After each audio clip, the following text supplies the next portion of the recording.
saudade de vocês. Estou com muita saudade das nossas bagunças na sala de aula, do mandar vocês prestarem atenção, saudade de tudo, mas já já a gente se encontra. Hoje nós vamos para mais um grupo de invertebrados. Lembra que eu falei para vocês, né? O grupo de invertebrados ele é bem grandão, ele tem muitos filos e que vão evoluindo conforme a gente vai os conhecendo. Vocês vão sentir uma pequena diferença, mas é proposital, tá? A gente saiu da aula passada, que foi a aula de anelídeos, e aí a gente, pelo livro, ia entrar na aula de artrópodes, mas eu resolvi radicalmente mudar isso. Eu trouxe o capítulo seguinte e depois eu volto para artrópodes. Por que, professora, a senhora fez isso? A senhora não é assim, a senhora segue uma ordem. Mas eu resolvi mudar, porque a aula de artrópodes tem muita coisa que eu quero que vocês vejam. E aí ela vai ser uma aula mais longa, ela é uma aula mais extensa, que vai ser dividida em algumas partes. E aí eu preferi trazer o nosso grupo de equinodermos primeiro, que é um grupinho menor, por incrível que pareça, porque eu acho que vocês perceberam, né? A gente estava tendo um processo de evolução quando a gente fala nos invertebrados. A gente viu poríferos, depois a gente viu quinidários, aí a gente viu os plateumintos, os nemateumintos, chegou nos molúsculos, que eram mais evoluídos, os anelídeos nem se falam, e é isso realmente que está acontecendo. Só que com relação ao equinodermo, não é que eles não sejam evoluídos, pelo contrário, vocês vão ver muita evolução quando a gente está falando com relação aos equinodermos. Muita evolução mesmo. Só que ele é um grupo com menor representantes. Os artrópodes ele é um grupo com vários representantes e ainda tem subgrupo dentro deles. Ai, meu Deus, professora, subgrupos é um grupo dentro do outro. Vocês já imaginam, né? Vocês já imaginam o que é que vem pela frente. Então, por conta disso, equinodermos veio para antes e artrópode para depois. Mas vocês vão ver que é uma maravilha. Então, está todo mundo preparado para os equinodermos? Vocês já viram que eu trouxe vários representantes. Por sinal, um deles eu acho que vocês sabem. As estrelas do mar. Esses aqui, eu também acho que vocês já ouviram falar, que são chamados de ouriços do mar. Mas esse daqui, ó, que está aqui, nessa imagenzinha, eu acho que poucos de vocês já devem ter ouvido falar e mais poucos ainda imaginaria que eu estaria falando de equinodermos. Esses são conhecidos como pepinos do mar. Diferente desse nome, pepinos do mar. É porque eles têm uma consistência mais alongada, totalmente diferente dos outros equinodermos presentes no grupo. E além deles terem uma consistência mais alongada, eles têm um corpo mais mole e aparentam ser realmente um pepino. Por isso que eles são chamados de pepino do mar. E eles destoam totalmente dos equinodermos. É muito engraçado isso. Mas durante o decorrer das aulas, vocês vão entender isso que eu estou falando. Então se preparem, porque ele é um grupo pequeno, mas tem várias espécies para a gente conhecer. Porque se a gente parar para pensar mesmo, quando se fala em equinodermo, geralmente só se pensa na estrela do mar. Mas a gente viu, ó, que tem outros representantes aqui que a gente pode simbolizar quando a gente fala de equinodermos. Tem outros seres vivos. E vocês vão ver todo o processo evolutivo. E anotem aí, vocês vão conhecer um novo nome que vai quebrar um pouco o conceito que vocês têm com relação a invertebrados.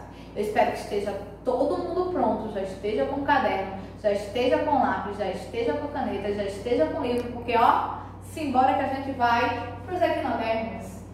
Bota para mim a próxima. Pode jogar. Mais. E volta.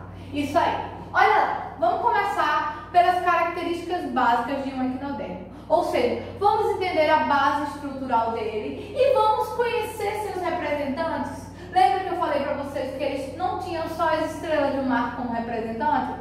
Os equinodermos têm um bocadinho de representantes. Hoje, se acredita-se que tem em torno de 600 espécies conhecidas de equinodermos, pelo menos aqui, ó, em Pernambuco.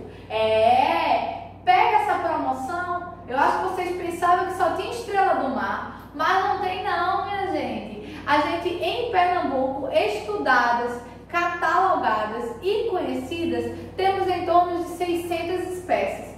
Fora o Brasil, fora o mundo afora, que aí a gente pode colocar muitos mais representantes. E olha que eu tô falando que no começo eu disse para vocês que era um grupo pequeno. Por aí vocês tiram o que, é que eu tô querendo trazer para vocês. E aí vamos entender aqui algumas características com relação à parte estrutural dos equinodermos. Todos, professora? Sim, é uma característica geral que você vai encontrar presente em todos os equinodermos, seja a estrela do mar, seja o ouriço, seja o pepino do mar. São características que a gente vai encontrar em todos os representantes do equinodermo. Eles são triblásticos, ou seja, ele tem o que a gente chamaria de uma terceira, ele tem uma estrutura dividida em 3 partes, e aí, ou múltiplos de 3. Quando você faz o processo de divisão de um equinodermo, você sempre vai encontrar 3 partes distintas na sua divisão estrutural. Outra questão é que eles são chamados de celomados, eles são deuterostômios. Anota que durante a aula vocês vão conhecer essas palavrinhas diferentes. Eles têm uma simetria pentarradial. O que é uma simetria pentarradial? 1, 2, 3, 4, 5 partes. Eles têm 5 partes em sua constituição. É uma característica presente principalmente nas estrelas do mar, nas bolachas do mar. Bolacha do mar. Pronto, agora só está dizendo que o mar tem comida, professor. Tá, o que o mar tem comida, vocês sabem, né? Eles têm a cadeia alimentar dele. Mas quando a gente fala no bolacha do mar, sabe quem é que a gente está falando? Vocês devem conhecer como as falsas estrelas do mar. Quem aqui já andou pela beira da praia e encontrou uma estrutura que parece uma rodinha e no meio uma semelhança de uma estrela? Ninguém pensou que isso aí fosse um ser vivo, né? Mas isso é um equinodermo, isso é uma bolacha do mar. Ela tem a semelhança de uma bolacha, ela tem uma estrutura mais rígida e ela tem no seu meio aquele formato ou aquela formação de uma estrela. Pois é, né? Tá vendo que coisa? Acho que ninguém pensou nisso. E aí, todos têm essa simetria de 5 partes, ou 5 partes constituintes. E eles têm uma simetria bilateral quando eles são novinhos. Eles têm, quando eles estão na sua estágio embrionário, ou no seu início de desenvolvimento, eles aparentam ser divididos apenas em 2 partes. E aí vamos para outra coisa que eu falei para vocês. As classes. Preciso saber? Preciso. Preciso decorar? Não. Decorar não. Você precisa aprender. Para quando alguém perguntar, você chegar e dizer, eu sei. Sei até identificar cada um dos grupos que está sendo falado com relação aos equinodermos. E aí nós temos os primeiros, os topados, os que são os principais representantes quando a gente fala em equinodermos, que são conhecidos como os asteroides, ou as estrelas do mar. Asteroidea, ou conhecidos como estrelas do mar. O segundo grupo são os holoturoidea. Holoturoidea. Que nome difícil, danado, professora. Não vou aprender. Anota, dá uma lidinha aqui, dá uma lidinha ali. Você vai conseguir identificar. Você vai saber diferenciar. E aí o nosso segundo grupo é conhecido como os pepinos do mar. O terceiro, crinoidea, os lírios do mar. Professora, quem são esses? Mais uma diferençazinha que vocês achavam que não existiam. Vocês já ouviram ou já viram umas estruturas que parecem estrelas do mar, mas não são? Eu vou mostrar nas próximas imagens para vocês. Eles têm uma estrutura circular no meio e como se fossem tentáculos. E aí eles aparentam uma estrela, mas não são estrela do mar. Eles são chamados de lírios do mar. Outros são os ofiuroides, serpentes do mar. Agora, os equinodermos têm serpente do mar, professora. Eu disse para vocês que era um grupo que tinha alguns representantes bem diferentes. E por fim, os estinoides, que são conhecidos como os ouriços, e as bolachas de praia ou bolachas de mar. E aí nós temos 5 grupos de equinodermos, 5 grupos de representantes dessa classe, conhecidos como equinodermos, que são chamados de animais invertebrados. Mas eu quero que vocês lembrem de uma coisa que eu falei para vocês lá atrás. Qual era a principal característica quando a gente falava dos invertebrados? Os invertebrados tinham como principais características animais que não possuem ossos ou que não possuem esqueleto. Lembra que eu mandei vocês tirarem esse conceito? Lembra que eu mandei vocês adotarem o seguinte conceito: animais que não apresentam coluna vertebral e que não apresentam estrutura craniana? Pronto. É isso que vocês têm que lembrar. Sabe por quê? Os equinodermos apresentam uma estrutura chamada de exoesqueleto. Anota aí esse nome. Exoesqueleto e endoesqueleto.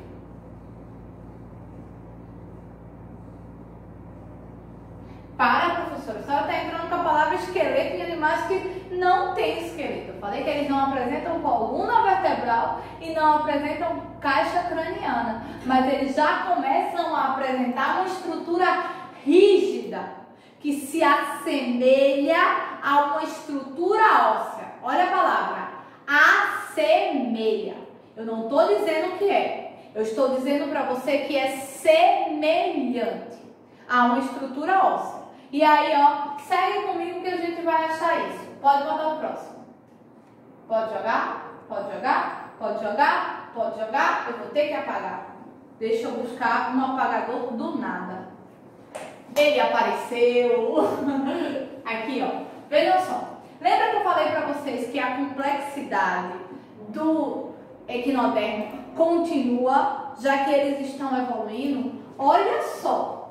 Eles vão apresentar um sistema digestório completo. Ah, professora, mas isso aí eu já estava vendo desde os molúsculos. Exatamente. Muito boa a sua linha de raciocínio. Os molúsculos eles já apresentam, os anerídeos eles já apresentam, os artrópodes, que a gente vai ver já, também vão apresentar. Diferente não seria com os equinodermos, olha. Eles já apresentam um sistema digestório completo. Eles são animais que se alimentam de várias formas. Eles são carnívoros, eles são detritívoros, eles são necrófagos, eles são filtradores, eles são supercicívoros, ou seja, eles têm um processo de alimentação variado, eles comem de tudo. Por ser um grupo diversificado, eles conseguem comer de tudo, eles têm uma alimentação muito variada. E essa alimentação variada faz com que eles tenham um sistema digestório completo, que consiga digerir todos os alimentos. Eles têm um processo de respiração branquial, claro, são animais marinhos, exclusivamente marinhos. Era óbvio que eles teriam que ter um processo de respiração branquial. É uma característica muito importante que não pode ser esquecida, não pode ser deixada de lado. Eles têm um sistema nervoso completo? Sim, eles têm um sistema nervoso completo. Eles são animais que precisam ter um sistema nervoso bem estruturado, porque são os elementos de defesa deles. Como eles têm uma estrutura calcária, chamada de endo e exoesqueleto, que dão aquela dureza e aquela consistência nesse grupo de invertebrados, o sistema nervoso ele está presente para lhe avisar qualquer corpo estranho que venha tentar ser o seu predador ou que venha tentar predá-lo. Outra característica, ó, sistema circulatório, opa, a senhora colocou ausente aqui. É porque a circulação sanguínea dele não é a comum, igual à nossa, é diferenciada. Eles têm o processo de circulação sanguínea, sim, mas não é um sistema circulatório igual ao nosso. Não abrange a mesma forma circulatória nossa. Por isso que a gente diz que ele tem um sistema circulatório ausente, mas ele tem a circulação sanguínea, ele tem a circulação, ele tem terminações nervosas presentes no processo circulatório. Olha aqui, ó,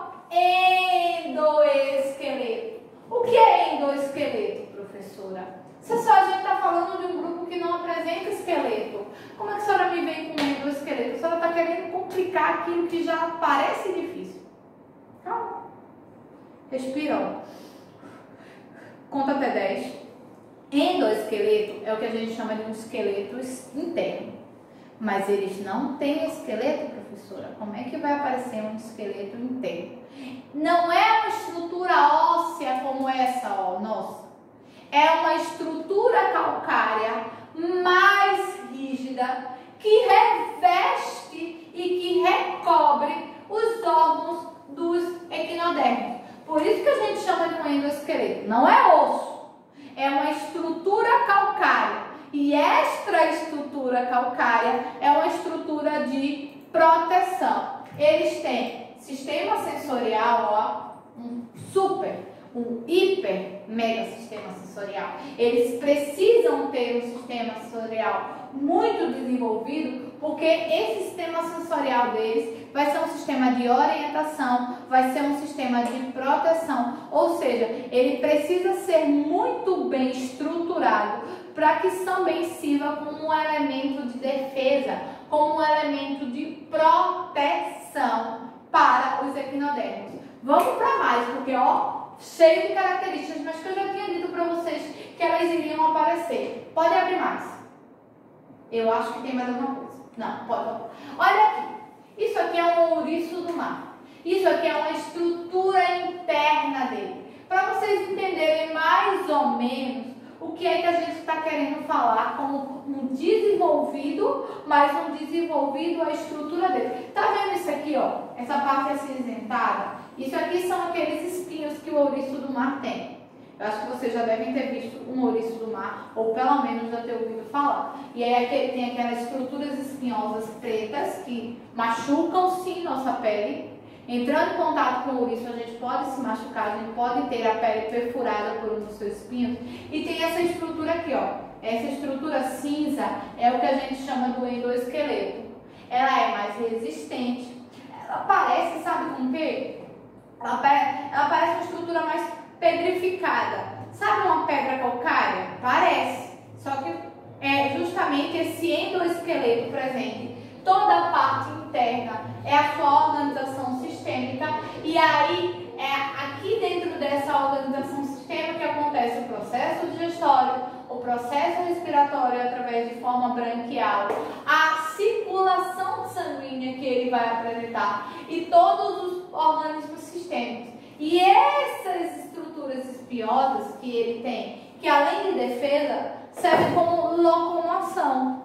São esses espinhos que ajudam no processo locomotor ou no sistema de locomoção desses elementos conhecidos como ouriços, que são equinodermos. Joga o próximo. E a reprodução, professora? Muito importante. Como é que eles se reproduzem? Temos que saber. De duas formas. Ou assexuada ou sexuada. Eles se reproduzem de duas formas. Então tem estrela macho, estrela fêmea, ouriço macho, ouriço fêmea. Não sabia.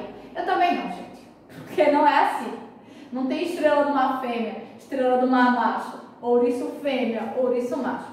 Eles conseguem fazer o processo de reprodução sexuada porque eles liberam espermatozoides e óvulos, ou seja, eles fazem a liberação desses elementos reprodutivos na parte na água, e esses elementos reprodutivos eles entram em contato e dão início ao processo de formação, de fecundação, que é externo, tá vendo?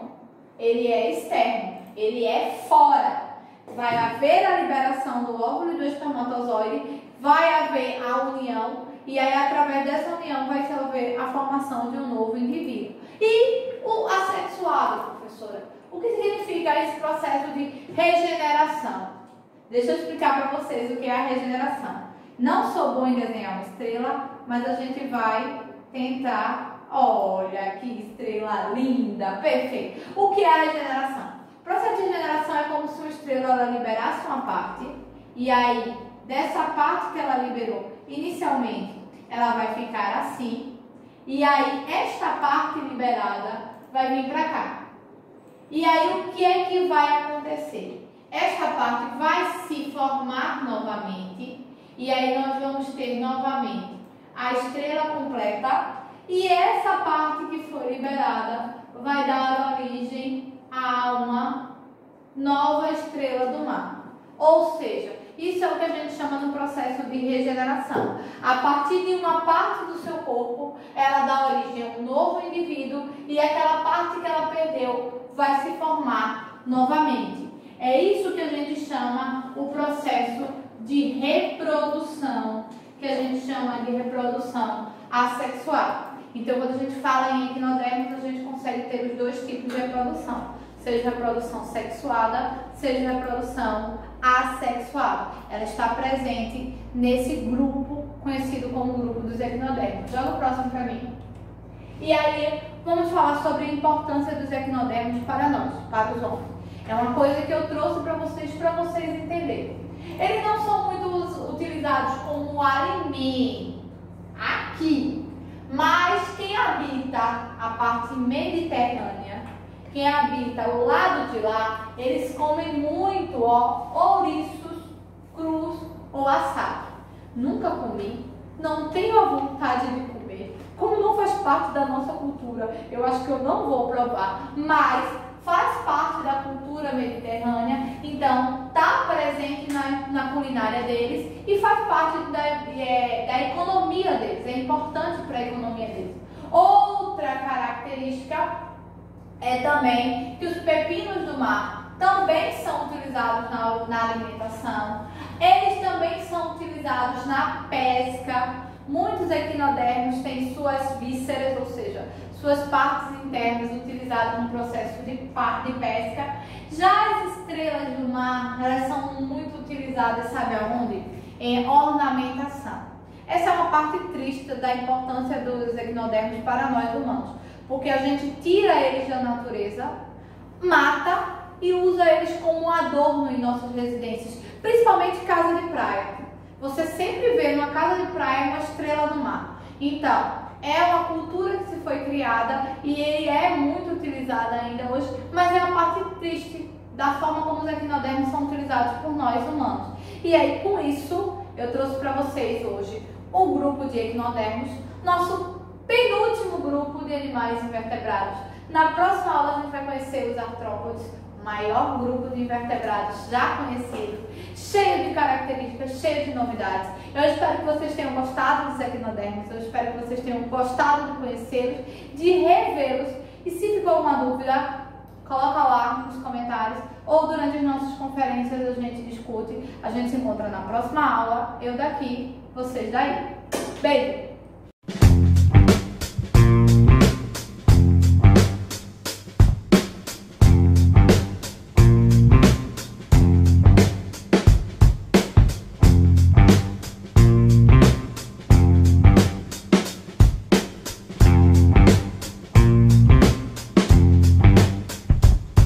Música